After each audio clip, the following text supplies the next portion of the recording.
దక్షిణార్థులు అందరు ఎట్లున్నారు మళ్ళా నేనైతే మంచిగా ఉన్నా మరి ఇయాలైతే మీకోసం లచ్చక ముచ్చట్లలా మంచి మంచి ముచ్చట్లైతే పట్టుకొచ్చిన మరి ఆలస్యం ఎందుకు షురు చేసేద్దాం లచ్చక ముచ్చట్లు ఎలక్షన్లు వస్తే ఖచ్చితంగా ఓటేయాలి ఎసొంటి గుబులు లేకుండా ఓటు హక్కును పొందాలి అని ఒక దిక్కు ఆఫీసర్లు ఇంకో దిక్కు ఎలక్షన్ కమిషన్ వాళ్ళు చెప్తూనే ఉంటారు అయినా సుత ఆడాడ కొందరు ఏహే ఓటే కదా ఇయకుంటే ఏమవుతుంది అన్నట్టు చేస్తారు అవు గసంటోళ్లకు ఓటు విలువ ఎంత గొప్పదో చాటి చెప్పిండు ఒక అన్న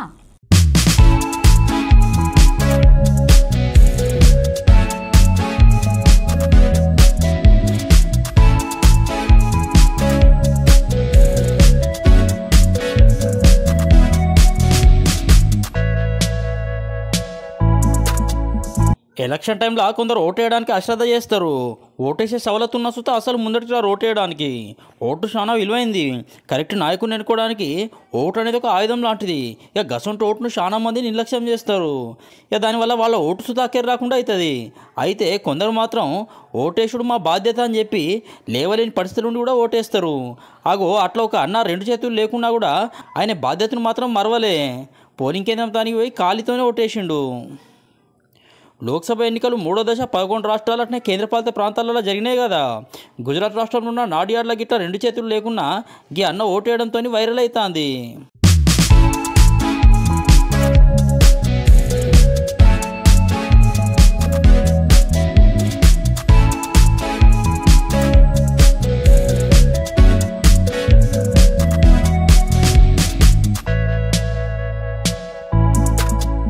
అంకితానికి అన్న ఓటేసుడే కాకుండా ప్రతి ఒక్కరు బాధ్యతగా ఓటేయాలి అని చెప్తాడు 20 ఏళ్ళ కిందట ఈ అన్నకు రెండు చేతులు పోయినాయట ఇక ఈ వీడియో నెట్టింట వైరల్ అవుతుంది ఓటున్నాడు కూడా ఓటైన వాళ్ళు జర ఇప్పటికైనా మారులి మరి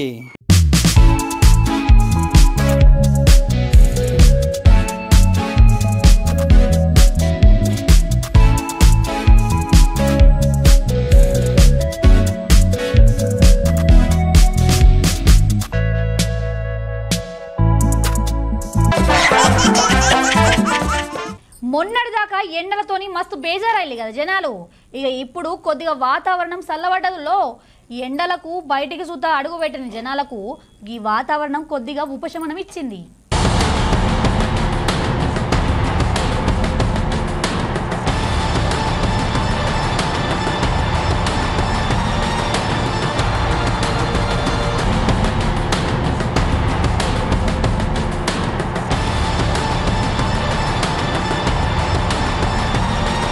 కొన్ని దినాల సంది తెలంగాణలో సూర్యుడు నిప్పులే కురిపించిండు ఇక ఎక్కడ చూసినా రికార్డు స్థాయిలో ఉష్ణోగ్రతలు నమోదైనాయి ఒక దిక్కు వడగాండ్లు ఉక్కబోతా ఇంకో దిక్కు ఎండలతోని జనాలంతా అల్లాడిపోయారు అనుకో రాదుండ్రి అయితే మంగళవారం సంది రాష్ట్రం అంతా కూడా వాతావరణం ఒక్కటిసారిగా చల్లబడ్డది అట్లనే కొన్ని ఏరియాలలో వర్షాలు సుతా బాగానే పడ్డాయి వీళ్ళు ఇక కొన్ని చోట్ల ఉరుములు మెరుపులతోని గంటకు 40-50 కిలోమీటర్ల వేగంతో గాలులు కూడా వచ్చినాయి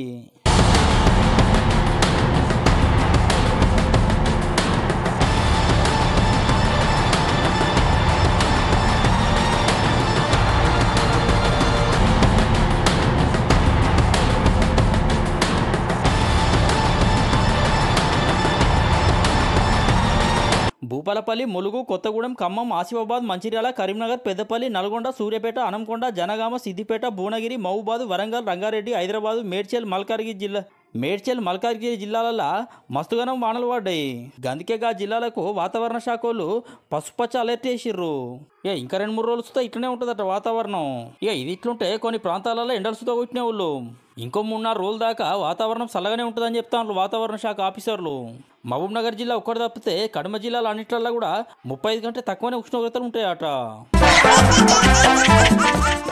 సింగరేణి కార్మికులే లేకుంటే తెలంగాణ ఉద్యమమే లేదంటాడు పెద్దపల్లి పార్లమెంట్ ఎంపీ అభ్యర్థి గడ్డం వంశీకృష్ణన్న సింగరేణి కార్మికుల్ని బీఆర్ఎస్ సర్కారు ఆగం చేసిందని గరమైండు అన్న ఇవన్నీ చెప్పి మోసం చేసినాడు ప్రజలను నమ్మించి గొంతు కోసినంత పని చేసిండు కార్మికుడిని గత 10 సంవత్సరాలు పట్టించుకోలేదు కార్మికుల ద్రోహి సింగరేణి ద్రోహి కేసీఆర్ గారు టీఆర్ఎస్ పార్టీ అని చెప్పి సందర్భంగా చెప్పడం జరిగింది మీ అందరికీ తెలుసు గత 10 సంవత్సరాల్లో 13 పైగా ఎంపీ సీట్లు టీఆర్ఎస్ పార్టీకే ఉండే మరి వాళ్ళు కేవలం 2 సీట్లతోటే తెలంగాణ సాధించుకున్నామని ఏదైతే వ్యాఖ్యలు చేస్తున్నారో మరి 13 సీట్లతోటి సింగరేణి సంస్థకి న్యాయం ఎందుకు చేయలేదని చెప్పి గుర్తు చేయడం జరిగింది.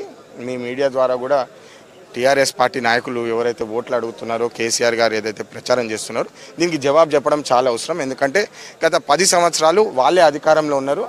13 పైగా ఎంపీ సీట్లు ఉన్నాయి. బీజేపీ తోటి చాలా మంచి బంధం ఉండే వాళ్ళకి మరి కార్మికులు గుర్తు రాలేదా?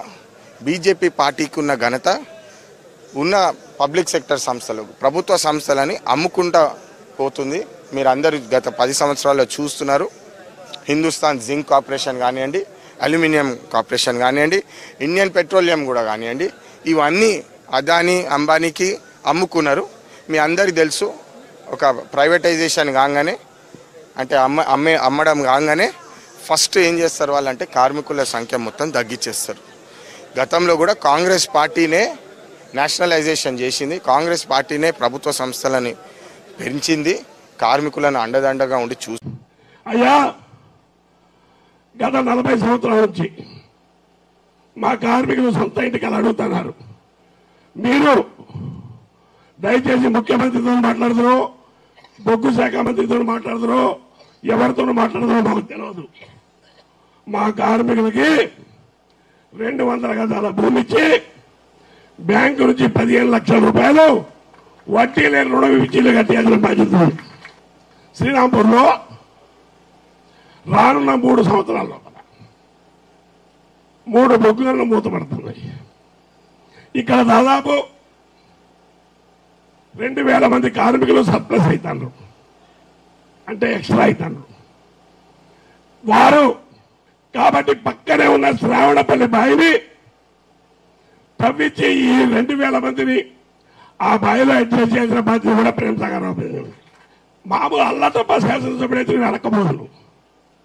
ఈయన పట్టుబట్టి ముఖ్యమంత్రి గారు చెప్పి చేయించగల సమర్థుడు. క్యాజువల్గా చాలా మంది ఎమ్మెల్యేలు ఉంటారు. ఆ ఎమ్మెల్యేలు చెప్పిన అయితో కాదని అనుమానం. నాకు ఒక విశ్వాసం ఉంది, ఈయన పట్టుబడితే భయపెట్టో, నచ్చజెప్పో, బెదిరించో మన కార్మికులు మేలు చేస్తారని నమ్మకం అయితే నాకు ఉంది సార్.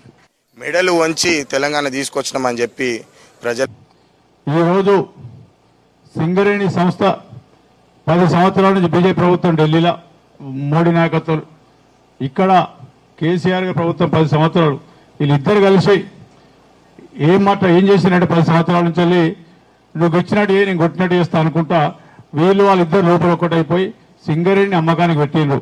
దానికి ఉదాహరణ చెప్తా. వీళ్ళు మాట్లాడతారు ఇవాళ 75 సంవత్సరాల కాంగ్రెస్ పాలన సరే, ఒక మధ్యలో టీడీపీ వచ్చినా ఎవరు వచ్చినా కూడా సింగరేణి సంస్థ లెక్క నడిపించి సంస్థకు ఐడెంటిటీ కల్పించి సంస్థను ఇండిపెండెంట్గా పెట్టి ప్రభుత్వ ప్రమేయం లేకుండా సంస్థ నడిపించారు. ఈ 10 సంవత్సరాల నుంచి ఏం చేసినా అంటే వీళ్ళేమో తాడిచెర్ల 2 వచ్చేసి తీసుకుపోయి ప్రైవేట్లకు అప్పచెప్పారు. వీళ్ళు మాట్లాడతారు బీజేపీ వాళ్ళు ఇచ్చారు. ఈ బీజేపీ వాళ్ళేమో అక్కడ వెళ్ళి కొత్తగూడెం దగ్గర కోయగూడెం వాళ్ళేమో యాక్షన్లు పెట్టి వాళ్ళు అమ్మిండ్రు. సో ఇద్దరు కలిసి సింగరేణి అమ్మే ప్రోగ్రాం పెట్టింది తప్పితే సింగరేణి బతికిచ్చే ప్రోగ్రాం కానీ సింగరేణి మనగడ ఇక్కడ సింగరేణి బతికితే మన యువకులకు మన పిల్లలకు ఉద్యోగాలు వస్తాయని ఆలోచన లేదు వాళ్ళకు. వాళ్ళ ఉద్దేశం అంతా మోడీ ఉద్దేశమేమో మొత్తం అమ్మేసి సింగరేణి సంస్థను అమ్మేసి అదానికి అమ్మానికి అంటబెట్టి గుజరాత్ వాళ్ళ దుకాణం పెడదామని ఆయన చూస్తాడు. సింగరేణి మనగడ విషయానికి వస్తే ఖచ్చితంగా కాంగ్రెస్ పార్టీ కట్టుబడినది. సభ అయినా ప్రచారం అయినా ఏదన్నా మీటింగ్ అయినా సుతా సినిమా వాళ్ళత్తే కలే వేరుంటది. ఇక ఇప్పుడు హీరో వెంకటేష్ అన్న ఖమ్మంలా కాంగ్రెస్ పార్టీ అభ్యర్థి కోసం ప్రచారం షురు చేసిండులా.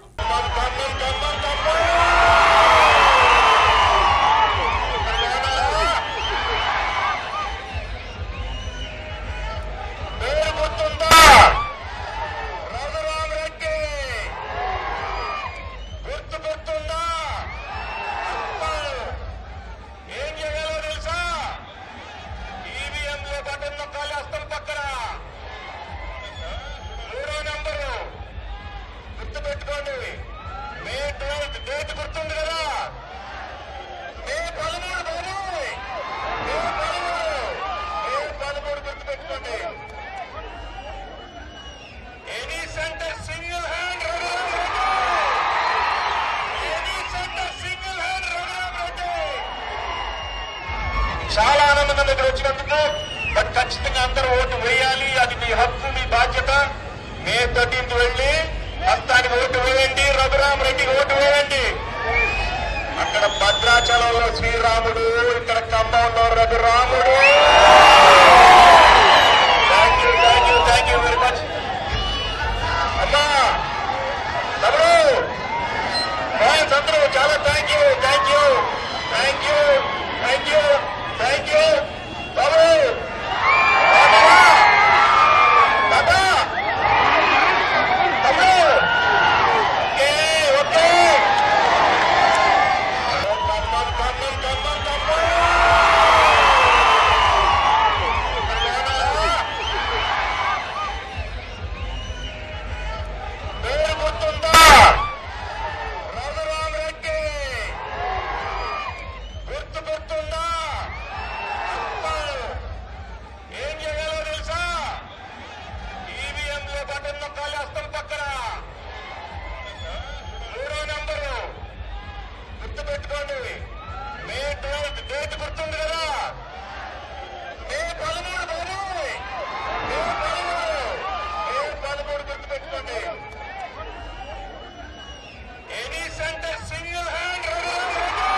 చాలా ఆనందంగా దగ్గర వచ్చినందుకు.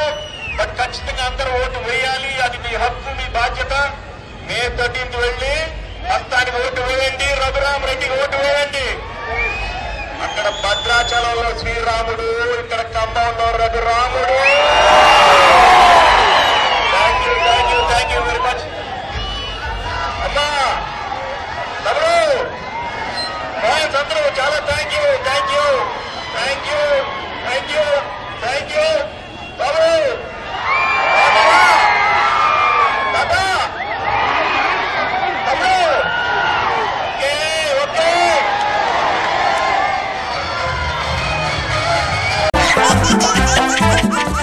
చూసిలానులా గివ్వి మరి 7 లక్షల ముచ్చట్లు. ఇంకొన్ని ముచ్చట్లు మళ్ళీ కలుస్తా. అందరుకుంటా మరి.